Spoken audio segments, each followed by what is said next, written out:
Happy Farmer's Day to you. Have you ever wondered how tilapia gets onto your plate? We're here at Bakba Tademe in the Volta region, not too far from the Swakope Bridge, to check out the operations of multiple award-winning aquaculture concern Flosel Farms. So stay with us, you will learn a lot. Abba, hi. Hi. So what's going on here with these gentlemen? Okay, so what they are doing now is we are trying to get all of the broodstocks to come to one side of this pond so that we can individually pick them and then take out all of the eggs that the female has in her mouth and what they are going to spill while they are being handled. Why does the female have the eggs in her mouth? Because this breed of tilapia is a mouth brooder, so it would keep its offsprings in its mouth because it is going to breed them in its mouth. So it's called a mouth brooder. There are types of tilapia also that will spawn or that will lay the eggs and allow it to hatch on the substrate. Okay. So they are substrate spawners, but these ones are mouth brooders. Okay. What is this water? Okay, so this is just water we fetched from the pond. Okay. So just like I mentioned, they are going to start collecting the fries, the already hatched ones from the surface of the water. So once they do that, they quickly have to pour it. There always has to be water available to receive them. Okay. Yeah. So will I be able to see the fries? Yeah, yeah. Okay. So, you can pour the first one for us to see. Okay. Take a look at it. So he's going to do that with the first one. So these ones, you can tell are a mixture of sizes. Yeah. So we have the fries in there. The fries are the really small ones. Okay. Yeah. So this is how tilapia starts? This is how it starts. This tiny? Yeah, this tiny. And we have to do this for as long as it will take us to get them to the table size. Okay. So this is just where it starts from. So these guys, how old are they? Average They are just age? about 10 days old. 10 days old? Yeah. Okay. Because we started to collect from them just about a week ago. All right. So they are just 10 days old. Okay. So from this stage, where do we go next? Okay, so right from this stage, we are going to move into our incubation room. Okay. Where I mentioned that we do the artificial hatching. Okay. So we do the running of the eggs for a couple of days depending on the temperatures that we have. If we have good temperatures, in 3 to 5 days the eggs should hatch. But if we are in the rainy season where we have cold temperatures consistently, it could take as much as 7 to 9 days for everything to be completely hatched. Okay, so we're going to go to the next place. Straight to the so I'm just a bit curious. So where are the eggs now? Now they haven't taken any eggs here. What they collected on the surface and was just the fry. Okay. Once they start to, so now they are trying to get all the fish out. Okay. So you see them get the fish out with the net.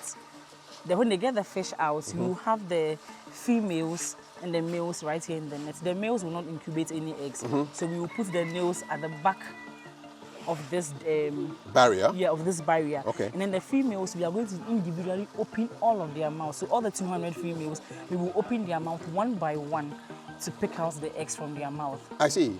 Yeah. Is there a danger that they may swallow their own eggs? Likely.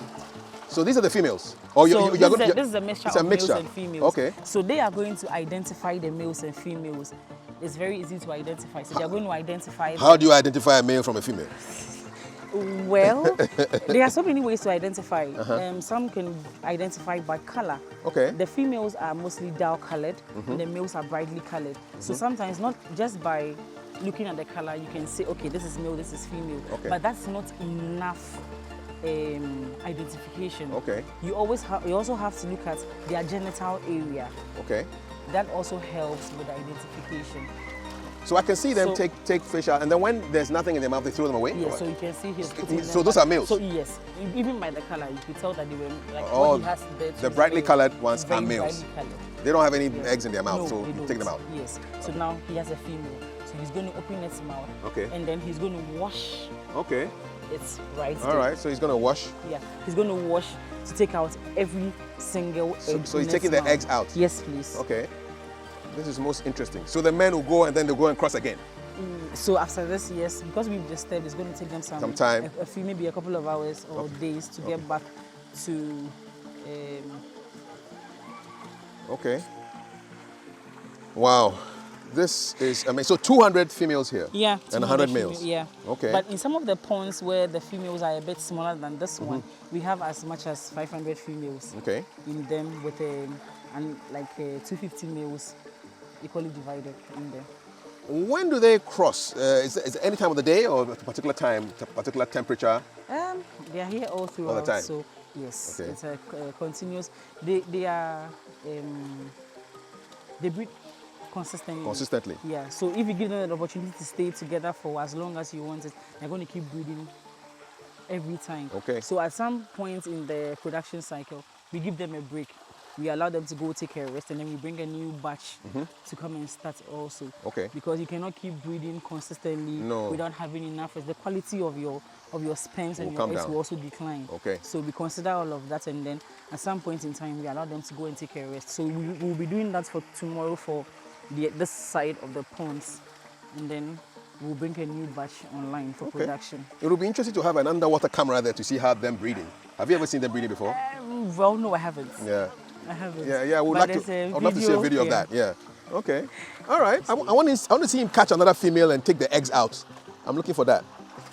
So let's see whether he can find a female. And Okay, then, so he has one. Ah, he has one here. Okay. So So he's taking the eggs. when you open the mouth, you have to open the gill up a bit, so Oh. the water will pass, Okay. the sides of the gill to push the eggs, Eggs out, out. and then into, the scoop. So those are the eggs. Yes. Okay. So let's see the eggs. Those are eggs, Okay. and then a day-old hatched fry. Wow. So you see there's some egg yolk sac on it. Yes. Yes. So it's not completely hatched. Interesting. Okay. My curiosity has been satisfied. So this is the journey of how the tilapia ends up on your plate. It's a whole process. Gentlemen, thank you. So in front of us are the cages where you've transferred the fish that you separated. Here, for them to do what? So here, it gives us fast growth as well because there's no cost of electricity here. You have constant water flowing through, so your oxygen levels are always good. So when we bring them here, we have two targets: to either grow them to 1 gram and sell, or to grow them to about 5 grams and stock in our cages. Okay. So we sell fingerlings to other farmers as well. Ah, okay. Yes. Okay. We sell fingerlings to other farmers too. Okay. So either we are growing them to 1 gram for sale, or we are going to 5 grams, and then we stock them in our circular cages for production. What are you feeding? What are you feeding them here? What are they eating here? Whatever the river gives them. No, we personally give them. Okay, you bring the so food. yes, Okay. you find sacks. Okay. Oh, I see. I see on the there. sacks. Yeah. I see the sacks. So Okay. the sacks have the Okay. feed in there. Yeah, okay. So we just mold the feed into balls. If the fish, like for fingerlings for instance, we just add a little water to the feed, mold them into balls, and then like we saw up there, we have those gallons in there. Okay. Then we drop the feed. But if they are quite bigger, we just administer the pellets to them. All right. Yeah. Awesome. So is this the end of the stage, the process? Yes. Okay. Because the grow-out cages are not closed or they are not here, but it's just like once you move from this blue net to a different net size, that could be like the green. Then in the green, they stay till the next 5 months and then you sell. Okay. So the nets are actually size dependent. Yeah. So the blue nets are a different size from the green nets, Yes, correct? yes. So from egg to plate, what is the total process? How many months? 9. 9 months. So like a woman getting pregnant and delivering. Yes. Then we deliver the plate, the tilapia onto our plates. Yeah. Okay, all right. And that, ladies and gentlemen, is how you get from egg to plate. It's a whole process. I've learned a lot right here at Flowcell Farms. And talking of Flowcell, the MD himself is here to just tell us about his operations. And if you do remember from a couple of weeks ago, what happened after the spillage happened, which went through this particular farm. So Mr. Evans Danso is the CEO of Flowcell Farms. Evans. Yes, Kafu. Alake. Good to see you still standing. Yes. Yeah, after the water basically Wiped us out. wiped you out. Destroyed literally everything. but now we are back. You were back, but before that, I mean, you were multiple award-winning operation. I mean, you've been regional best fish farmer, and then you've been national best fish farmer as well. And now you said you've left it for the younger people to also win the awards. You need to leave room for the upcoming ones to also take some of the glory. What does it take to run a place like this? A lot of dedication, a lot of commitment, a lot of hard work from the team, and a lot of resources, particularly financially. Indeed. At full steam, how much fish can you produce for Ghana? At full steam, our actual capacity is 3,000 metric tons. That's 3,000 a year. A year of the table size, and then about 24 million of the fingerlings. That's a lot of fish. Yeah, that's about almost 30 million eggs, like the eggs you saw today. That's a lot. That's a lot. Well done. Thank you. But it was tough when the floodgates were opened a couple of weeks back. Can you find a better word? It was painful. Just coming here, excruciating, catastrophic. Yeah, you wouldn't know what to do. Apocalyptic. Yeah. You look for all the words. Behind here, the water was like almost here. There was no stairs. Yeah, it was here. The water was here. The water was here. The water was here. came up almost about 4 meters. So you can look at this side of the river alone is about 418 meters by a height of 3 meters. So it wasn't a small volume of water that was. And you were at a point in time, you were just watching the water rise. Yeah. You turn your head like this, and it comes up by a couple of feet. You turn, and then it comes by a couple of feet, and then you don't know what to do. You don't know what to pick, and you don't know who to even talk to because there was no structured, proper communication, like well coordinated, in a proper setup kind of thing. Indeed. And mercifully, the floodgates were closed. Yes. And we are hearing from the news that there's some support for those who have been affected. This is what we pray for. We heard that as well. We heard the World Bank is putting some resource up. We heard in the budget for 2024 as well, the government had done some allocation. We hope that it just doesn't end up in the offices, but it gets to the real farmers, because this is a big issue. This is a food security issue. This is health and wellness issue. This is even about the mindset of the people, because a lot of people got traumatized around this place. Even some of the workers, the kind of, you wake up and you're like, how are you going to cross to get to work? It's a lot of support that is required. Like you can see behind us, almost all these cages were made in here. Because they were destroyed. Yeah, everything was gone. You came here for the first I saw them floating all the way to Zokopa. Yeah. So within a short time, you had to squeeze yourself, look for resources, and do this. And this is only one of the sites. There's another site we have opposite Aqua Safari down there that had to be taken care of. We had to take care of the nursery across the road as well. So it demanded so much from us.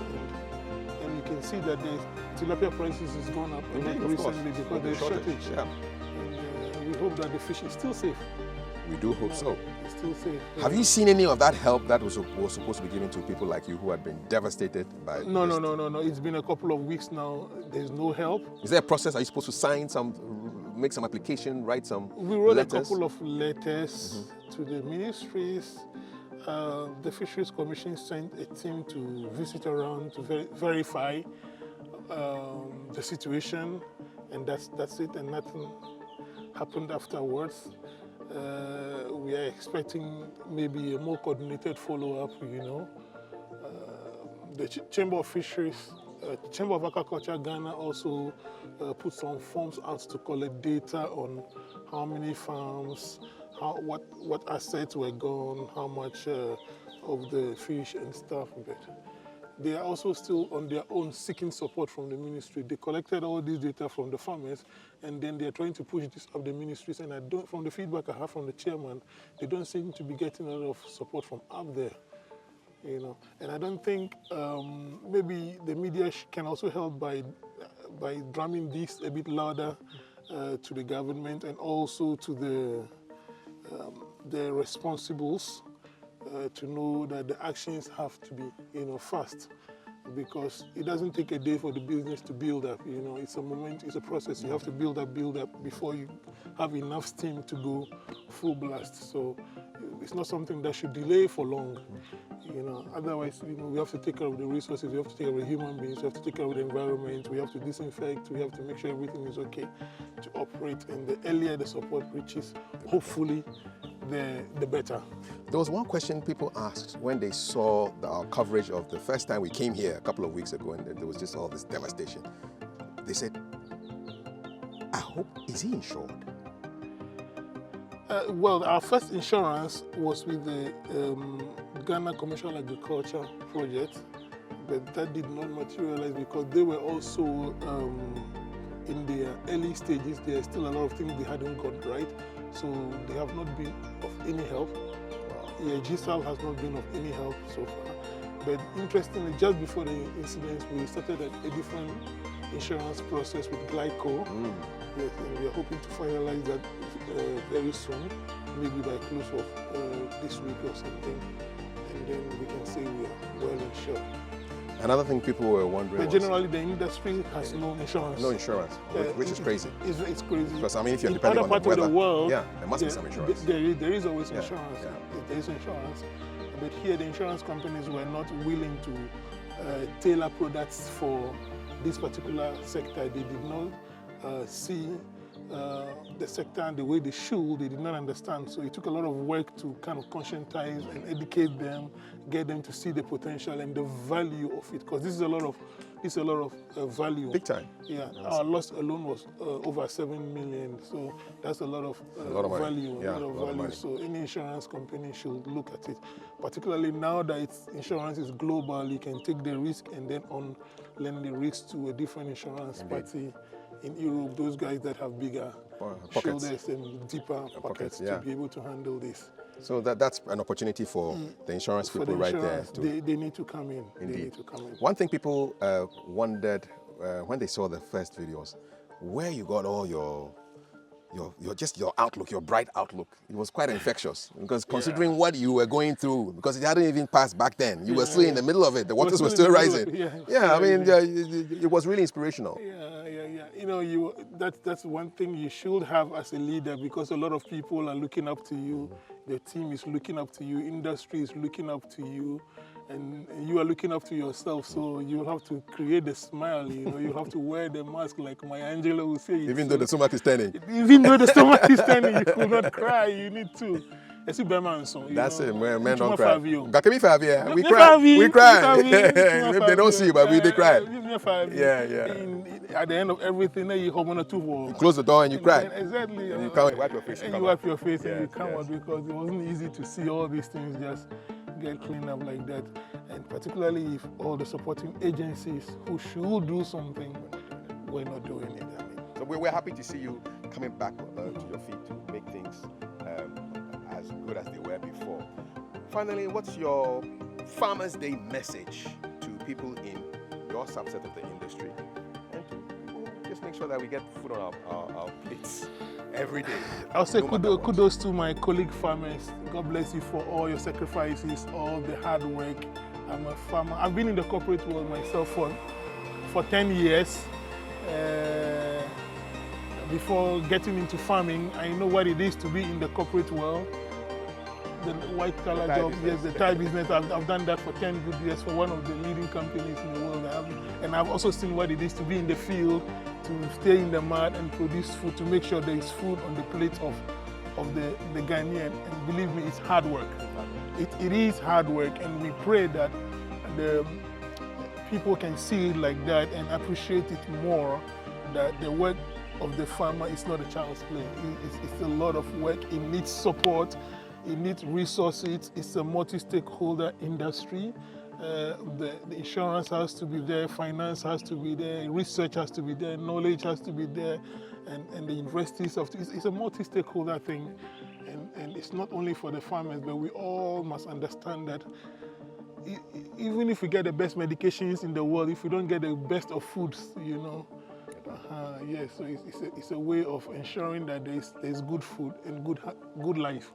My farmer company had that good food, good life. yes. Yeah, so good food means good farmer. So please, let's support our farmers in every way that you can. Let's extend a helping hand. If you have a farmer friend, just give him a call and say, Charlie, you are doing well. Yes, yes.